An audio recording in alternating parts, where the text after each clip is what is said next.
Hello दोस्तों, Jai Hind. This is Amita. Welcome to study with Anuraj. तो स्वागत है आप सभी का आपके अपने चैनल स्टडी विद अनुराज पर, जहां हम एनसीईआरटी पढ़ रहे हैं और जिसमें आज हम 6th क्लास की पॉलिटी का सेकंड चैप्टर विविधता की समझ को आगे पढ़ेंगे। तो दोस्तों, इस पार्ट में हमने देखा था कि कैसे समाज में कुछ रूढ़िवादिता का बोलबाला रहा है और कुछ पुरानी रूढ़ि धारणाएँ हमेशा समाज का अंग रही हैं। इन चीज़ों के बारे में हम पढ़ रहे थे। तो चलिए देख लेते हैं हम आखिर कहाँ पर पहुँचे हैं। हमने देखा था कि कैसे लड़का और लड़की में भेदभाव है, इस बारे में हमने देखा था। ठीक है, पूर्वाग्रह के बारे में हमने इस चैप्टर में पढ़ा और आगे हम देखेंगे कि कैसे रूढ़िबद्ध धारणाएं बनी।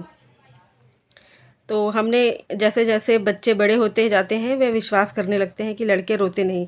यहाँ तक हमने पढ़ लिया था। इसके आगे हम देखेंगे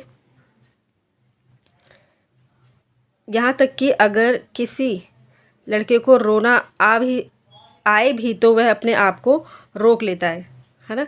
हमने देखा था कि कैसे एक धारणा बनाई गई समाज में कि लड़के रोते नहीं और लड़कियां रो सकती हैं, पर लड़कों को टफ दिखाया गया है, काफ़ी मजबूत रहना होता है, ऐसा धारणाएं हैं समाज में जो अभी भी हैं। तो पर कुछ चेंजेस आ रहे हैं, पर अभी उसे बदलने में काफ़ी टाइम भी लग सकता है। तो चलिए देख लेते हैं आगे चैप्टर में क्या है। यहाँ तक कि अगर लड़के को रोना आए भी तो वह अपने आप को रोक लेता है। लड़का ये मानता है कि रोना कमजोरी की निशानी है। और हालांकि और लड़कियों दोनों का कभी कभी रोने का मन करता है, खासकर जब उन्हें गुस्सा आए या दर्द हो। लेकिन बड़े होने तक लड़के सीख जाते हैं या अपने को सिखा लेते हैं कि रोना नहीं है। अगर एक बड़ा लड़का रोए तो उसे लगता है कि दूसरे उसे चिढ़ाएंगे या उसका मजाक बनाएंगे। ठीक है, ये एक राइम दी हुई है छोटी दो, ये थोड़ी सी लाइंस में एनसीईआरटी में। तो वे कोमल एवं मृदु स्वभाव की है, वे बहुत ही सुशील है। ऐसे कथनों को लेकर उन पर चर्चा कीजिए कि ये कैसे केवल लड़कियों पर लागू किए जाते हैं। क्या लड़कियों में ये गुण जन्म से ही होते हैं या वे ऐसा व्यवहार समाज से सीखती है? आपकी उन लड़कियों के बारे में क्या राय है जो कोमल एवं मृदु स्वभाव की नहीं होती और शरारती होती है? देखो, ऐसी कोई लड़कियां जो ऐसे कोमल स्वभाव की ना हो तो उसको अक्सर कह देते हैं लड़के जैसी है। ये लड़की वाली कोई बात ही नहीं है, पर ये रूढ़ी धारणा है। चलिए आगे देखते हैं। इसलिए वे दूसरों के सामने रोने से अपने आप को रोक लेते हैं, लड़के। ठीक है, हम लगातार ये सुनते रहते हैं कि लड़के ऐसे होते हैं और लड़कियां ऐसी होती हैं। समाज की इन मान्यताओं को हम बिना सोचे समझे मान लेते हैं। ये धारणाएं जो चली आ रही हैं, ये मान्यताएं, हम इन्हें बिना सोचे समझे ही मान लेते हैं कि यही सही है। ठीक है, हम विश्वास कर लेते हैं कि हमारा व्यवहार इनके अनुसार ही होना चाहिए। हम सभी लड़कों और लड़कियों को उसी छवि के अनुरूप देखना चाहते हैं जैसी धारणाएं बनी हुई हैं समाज में। अब देखिए, रूढ़िबद्ध जो धारणाएं हैं वो बनती कैसे हैं? जब हम सभी लोगों को एक ही छवि में बांध देते हैं या उनके बारे में पक्की धारणा बना लेते हैं तो उसे रूढ़िबद्ध धारणा कहते हैं। रूढ़िबद्ध धारणा किसे कहेंगे? जब हम सभी लोग एक छवि में बांध लेते हैं, एक छवि ही बांध लेते हैं और उसके बारे में एक पक्की धारणा अपने आप बना लेते हैं, तो वो क्या होती है? रूढ़िबद्ध धारणा। ठीक है, कई बार हम किसी खास देश, धर्म, लिंग के होने के कारण किसी को कंजूस, अपराधी या बेवकूफ़ ठहराते हैं। ऐसा दरअसल उनके बारे में मन में एक पक्की धारणा बना लेने के कारण होता है। हर देश, धर्म आदि में हमें कंजूस, अपराधी, बेवकूफ़ लोग मिल ही जाते हैं, सिर्फ इसलिए कि कुछ लोग उस समूह में वैसे हैं। पूरे समूह के बारे में ऐसी राय बनाना वाजिब नहीं है। ठीक है, हमें क्या, हमारी सोच ही ऐसी बन जाती है कि अगर किसी के बारे में हमारी धारणा बन जाए तो हम उस पूरे समाज के बारे में वैसी धारणा बना लेते हैं। तो इस प्रकार की धारणाएं हमें प्रत्येक इंसान को एक अनोखे और अलग व्यक्ति की तरह देखने से रोक देती हैं। हम नहीं देख पाते कि उस व्यक्ति के अपने कुछ खास गुण और क्षमताएं हैं जो दूसरों से अलग हैं। रूढ़िबद्ध धारणाएं बड़ी संख्या में लोगों को एक ही प्रकार के खांचे में जड़ देती हैं। देखिए, जो रूढ़िवाद धारणाएं हैं वो बड़ी संख्या में क्या करती हैं, लोगों को एक ही प्रकार के खाँचे में जड़ देती है, एक जैसी ही उनके लिए धारणा हो जाती है। ठीक है। जैसे ही माना जाता था कि हवाई जहाज़ उड़ाने का जो काम है लड़कियां नहीं कर सकती, पहले माना जाता था, तो अब तो उड़ा सकती हैं, अब तो उड़ाती भी हैं। अब ये धारणाएं काफ़ी चेंज हो चुकी हैं, पर भी पूरी तरह से चेंज नहीं हुई हैं। इन धारणाओं का असर हम सब पर पड़ता है। कई बार ये धारणाएं हमें ऐसे काम करने से रोकती हैं जिनको करने की काबिलियत शायद हम में हो। कई लड़कियां बहुत काबिल होती हैं, लेकिन धारणाएं ऐसी हैं जिनकी वजह से वो लड़कियां बेचारी कुछ नहीं कर पाती समाज में, ये उनके लिए है। तो असमानता और भेदभाव, देखो, भेदभाव तब होता है जब लोग पूर्वाग्रहों या रूढ़िबद्ध धारणाओं के आधार पर व्यवहार करते हैं, तभी भेदभाव होगा, असमानताएं होंगी। अगर आप लोगों को नीचा दिखाने के लिए कुछ करते हैं, अगर आप उन्हें कुछ गतिविधियों में भाग लेने से रोकते हैं, किसी खास नौकरी को करने से रोकते हैं या किसी मोहल्ले में रहने नहीं देते, एक ही कुएं या हैंडपंप से पानी नहीं लेने देते और दूसरों द्वारा इस्तेमाल किए जा रहे कप या गिलास में चाय नहीं पीने देते, तो इसका मतलब है कि आप उनके साथ भेदभाव कर रहे हैं। ये सारी चीज़ें भेदभाव की निशानी है। ठीक है, देखा होगा आपने भी, कई जगह पे तो अभी भी होता है ये। तो आगे देखते हैं, भेदभाव कई कारणों से हो सकता है। भेदभाव का सिर्फ एक कारण नहीं होगा, कई कारणों से भी भेदभाव हो सकता है। जैसे आप याद करें कि पिछले पार्ट में हमने समीर 1 और समीर 2 एक दूसरे से भिन्न थे, इनके बारे में पढ़ा था। उदाहरण के लिए उनका धर्म अलग था, वो धर्म में अलग थे। यह विविधता का एक पहलू है, पर यह भेदभाव का कारण भी बन सकता है। विविधता कैसे होगी? जब विविधता होगी, जब एक इंसान दूसरे इंसान से अलग होगा, तो जाहिर सी बात है कहीं ना कहीं इससे भेदभाव भी बढ़ेगा, है ना। इससे भेदभाव भी होता है और हमेशा हो ऐसा हो भी नहीं सकता। ठीक है, ज़रूरी नहीं कि ऐसा हो ही। तो ऐसा तब होता है जब लोग अपने से भिन्न प्रथाओं और रिवाजों को निम्न कोटि का मानते हैं। लेकिन ऐसा तब होगा जब किसी को लगता होगा जी मेरा ही धर्म सबसे श्रेष्ठ है और सामने वाले का नहीं, तभी भेदभाव होगा, अदरवाइज नहीं होता। तो दोनों समीरों में एक और अंतर उनकी आर्थिक पृष्ठभूमि का था। समीर दो क्या था? गरीब था ना। विविधता का पहलू नहीं है।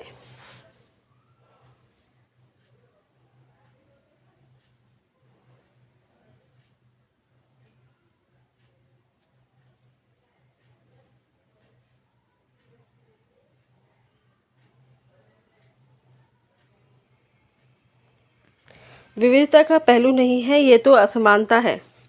अब जो गरीबी और जो अमीरी की बात है वो विविधता का पहलू नहीं है, लेकिन ये क्या है? ये असमानता है। बहुत लोगों के पास अपने खाने, कपड़े और घर की मूल ज़रूरतों को पूरा करने के लिए साधन और पैसे नहीं होते हैं। इस कारण दफ्तरों, अस्पतालों, स्कूलों आदि में उनके साथ भेदभाव किया जाता है। बहुत से लोगों के पास क्या होता है, अपने अच्छी अच्छी चीज़ें नहीं होती, ज़रूरत की सारी मूल चीज़ें नहीं होती, पूरा करने के सारे साधन नहीं होते, उनके पास पैसे नहीं होते। तो इससे भी क्या होता है कि कई बड़ी जगहों पे उनके साथ भेदभाव किया जाता है। कुछ लोगों को विविधता और असमानता पर आधारित दोनों ही तरह के भेदभाव का सामना करना पड़ता है। बिल्कुल सही। एक तो इस कारण कि वे उस समुदाय के सदस्य हैं जिनकी संस्कृति को मूल्यवान नहीं माना जाता। ऊपर से यदि वे गरीब हैं और उनके पास अपनी ज़रूरतों को पूरा करने के साधन नहीं, तो इस आधार पर भी भेदभाव किया जाता है। ऐसे दोहरे भेदभाव का सामना कई जनजातीय लोगों, धार्मिक समूहों और ख़ास क्षेत्र के लोगों को करना पड़ता है, जैसे पहले हुआ करता था। और अभी भी कुछ जनजातियां हैं, कुछ धार्मिक समूह ऐसे हैं जिनके साथ ऐसा व्यवहार होता है।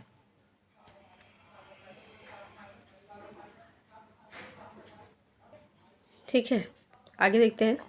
भेदभाव का सामना करने पर, अब इसका सामना करने पर क्या होगा ये देखते हैं।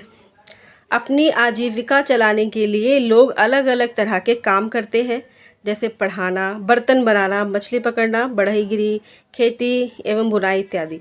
लेकिन कुछ कामों को दूसरों के मुकाबले अधिक महत्वपूर्ण माना जाता है। सफाई करना, कपड़े धोना, बाल काटना, कचरा उठाना जैसे कामों को समाज में कम महत्व दिया जाता है ना, छोटा माना जाता है। तो इसलिए जो लोग इन कामों को करते हैं उनको गंदा और अपवित्र माना जाता है। ये जाति व्यवस्था का एक बड़ा ही महत्वपूर्ण पहलू है। जाति व्यवस्था में लोगों के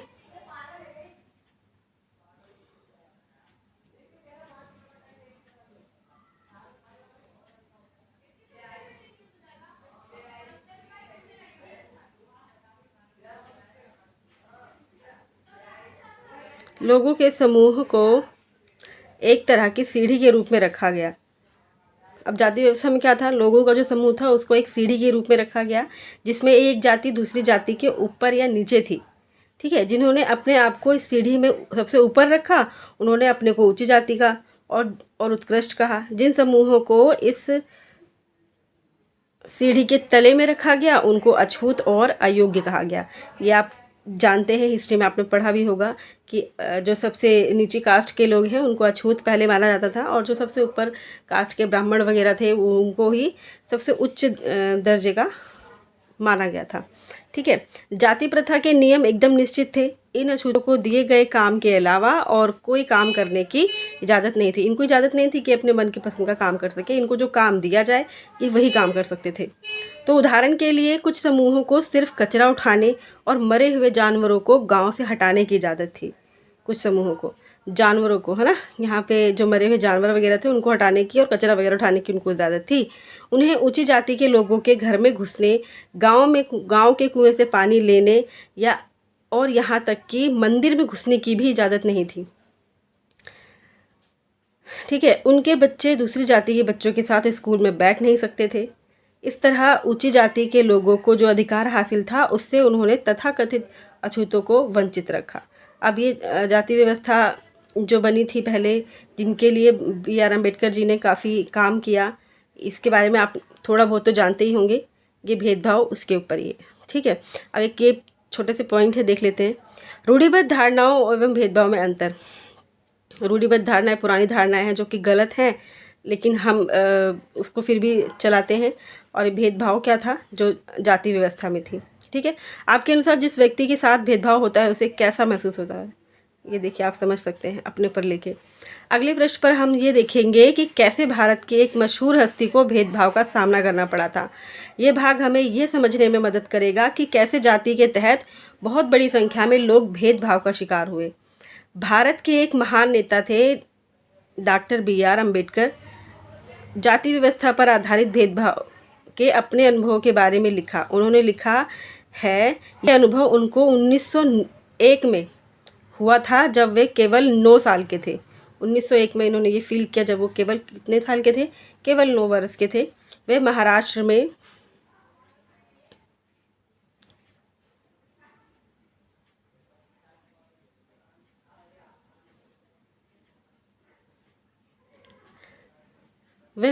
में कोरेगांव में अपने भाइयों के साथ पिता से मिलने गए थे।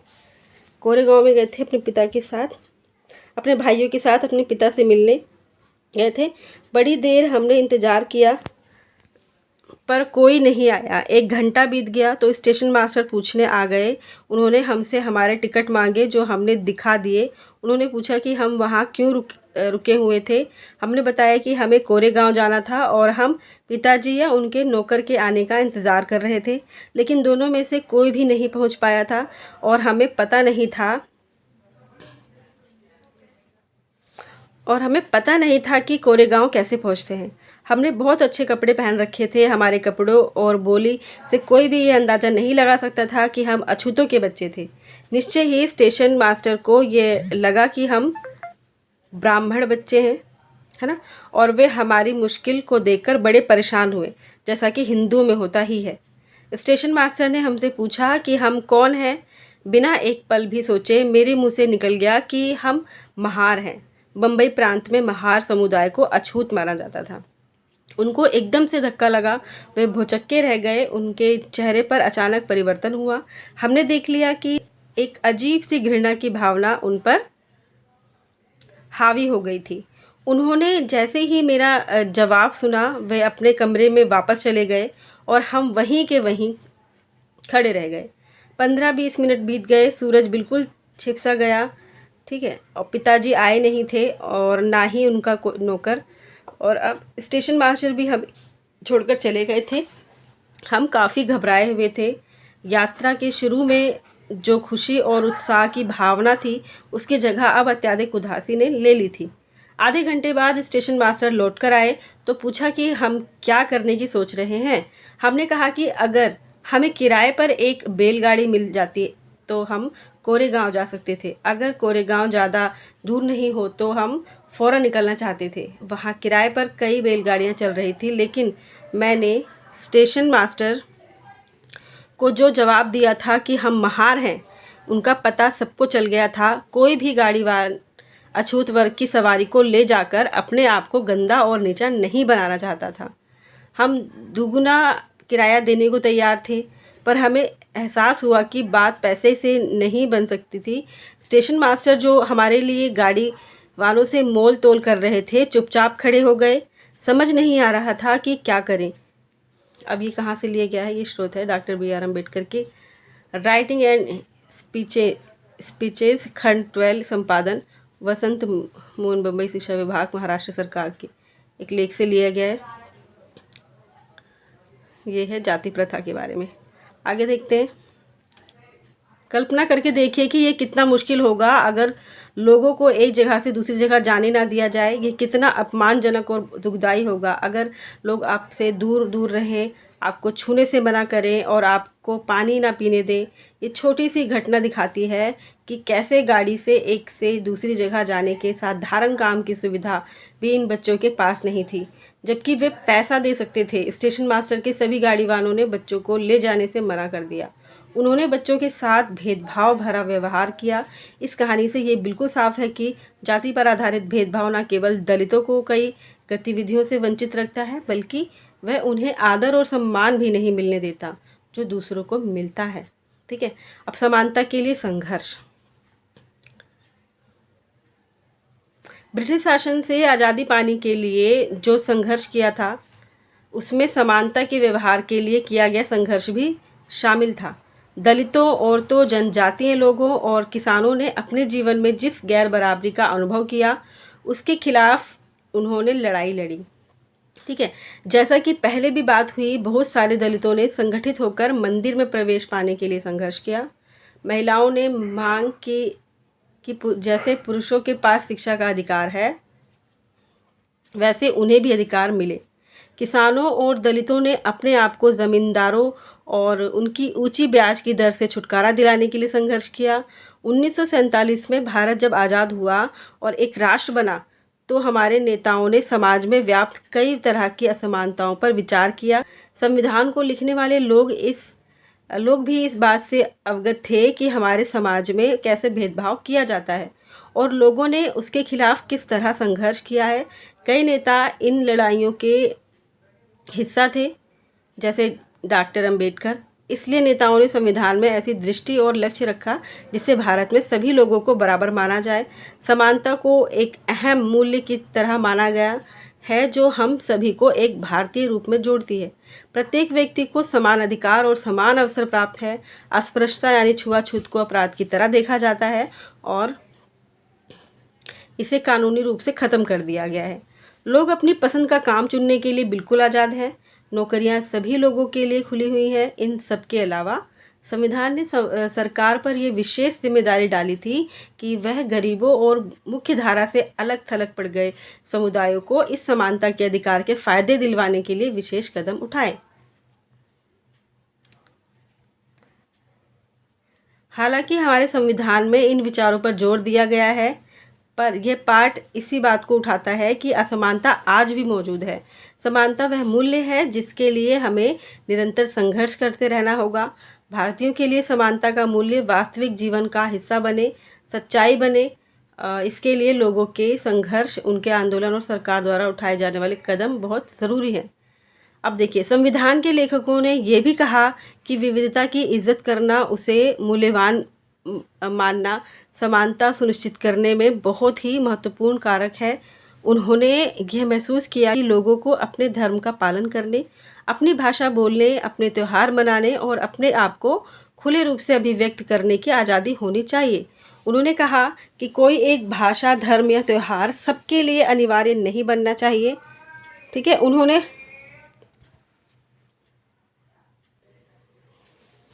उन्होंने कहा कि कोई एक भाषा, धर्म या त्यौहार सबके लिए अनिवार्य नहीं बनना चाहिए। उन्होंने जोर दिया कि सरकार सभी धर्मों को बराबर मानेगी।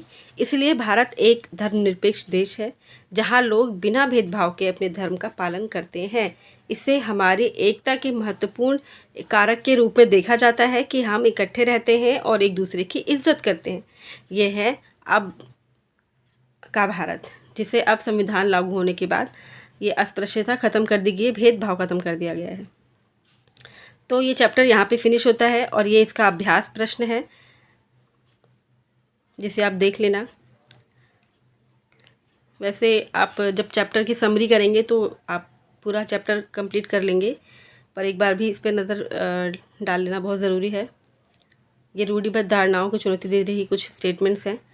और ये भारत का संविधान समानता के बारे में क्या कहता है, ये क्वेश्चन है।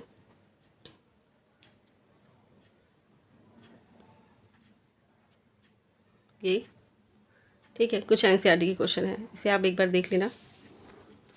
चलिए, आज ही हमारा सेकंड चैप्टर भी फिनिश होता है जो विविधता समाज में डाइवर्सिटी को दिखाता है, बताता है कि आखिर डाइवर्सिटी ख़त्म करने के लिए कितना संघर्ष किया पुराने नेताओं ने हमारे। तो आज के लिए इतना ही करते हैं, मिलते हैं नेक्स्ट चैप्टर में नेक्स्ट वीडियो के साथ। तब तक के लिए बाय, थैंक यू।